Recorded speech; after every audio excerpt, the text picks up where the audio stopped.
میرا ظفر بھائی مفتی صاحب بریلوی علماء کہتے ہیں کسی دوسرے مسلک کے امام کے پیچھے نماز نہیں ہوتی, یہ ان کے بیان نہیں سن سکتے. کیا دیوبندی فرقے میں بھی اس طرح کی کوئی پابندی ہے؟ دیکھو اس میں تین قسم کے اسکالرز ہیں. کچھ اسکالرز کہتے ہیں سب کو سنو, سب کو سنو.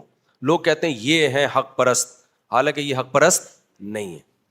اگر آپ نے حق اور باطل کو جانچے بغیر سبھی کو سننا شروع کر دیا نا, تو دماغ خراب ہونے کے علاوہ کچھ بھی حاصل نہیں ہوگا. کچھ بیسک چیزیں ایسی ہیں جن پہ آپ کمپرومائز نہیں کر سکتے. مثال کے طور پر جو قرآن کے خلاف آپ کو لے کے جا رہا ہے, کچھ اسکالرز ایسے ہیں قرآن میں ہی شک پیدا کر دیتے ہیں, کچھ اسکالرز ایسے ہیں حدیثوں میں شک پیدا کر دیتے ہیں, کچھ اسکالرز ایسے ہیں جن کو سن کے صحابہ کی نفرت دل میں پیدا ہو رہی ہے, ان کو کبھی بھی نہیں سننا آپ نے. کچھ اسکالرز ایسے ہیں جن کو سن کے لگتا ہے یہی دنیا میں ٹھیک ہے, باقی ساری کیا ہے, باقی سارے غلط ہیں. تو یہ نہیں ہو سکتا کہ پوری امت غلط ہو جائے اور 4 آدمی ٹھیک ہو جائیں. ایسے اسکالرز کو نہیں سننا ہے, اتنے براڈ مائنڈیڈ نہیں بنو.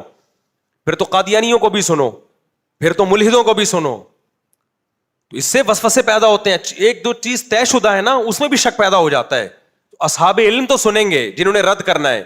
تبھی دیکھو نبی صلی اللہ علیہ وسلم نے حضرت عمر کو دیکھا نا, تورات پڑھ رہے ہیں آپ, غضبناک ہوئے کہ جب وہ منسوخ ہو گئی ہے تو قرآن پڑھو, اب تورات کیوں پڑھ رہے ہو؟ تو جس نے تحقیق کرنی ہے اس کے لیے تو ٹھیک ہے. عام آدمی کو نبی نے تورات اور انجیل پڑھنے کی اجازت نہیں دی کہ بھائی ایک منسوخ ہے.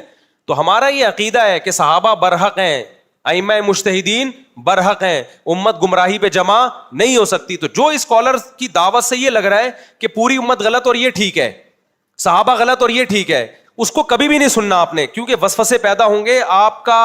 آپ اس کی بات پہ یقین کرو نہ کرو, لیکن آپ کے اطمینان اور جو عبادت ہو رہی ہے نا اطمینان سے, اس میں خلل پیدا ہونا شروع ہو جائے گا.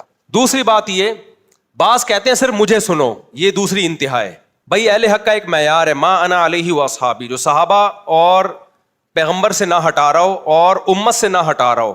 تو ایسے پھر جو علماء سب کو سنو. پھر 2 انتہائیں سمجھ میں آ گئیں. ایک یہ کہ سب کو سنو, یہ بھی غلط ہے. ایک یہ کہ صرف مجھی کو سنو, یہ بھی کیا ہے, غلط ہے.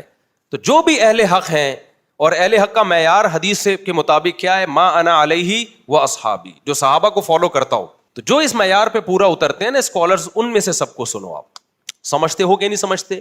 بس میں نے اصول بیان کر دیا, اب اس اصول پہ آپ دیکھ لو کس کو سننا ہے کس کو نہیں سننا.